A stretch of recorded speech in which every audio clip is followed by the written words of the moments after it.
എല്ലാ മെത്രാന്മാര്, വൈദികര്, സന്യസ്തര്, കുടുംബങ്ങളെ, ശുശ്രൂഷാവേദികളെ ഈ ആരാധനയിൽ ഞങ്ങൾ ചേർത്ത് വെക്കുകയാണ്. ആശീർവാദത്തിനായി ഈശോയുടെ വലിയ ശക്തി ഒഴുകിയിറങ്ങാനായി ആഗ്രഹിച്ച് പ്രാർത്ഥിക്കാം. പരിശുദ്ധ ശരീരത്താലും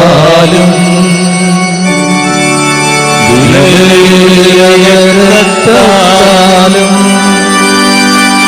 പാപത്തിൻ കരകളിൽ നിന്നും മർത്യനു നീ മോചനമേകി സകലേശാദിവ്യകടാക്ഷം തൂഗണമേ വത്സലസുതരിൽ നിർമ്മലരായി ജീവിച്ചിടുവാൻ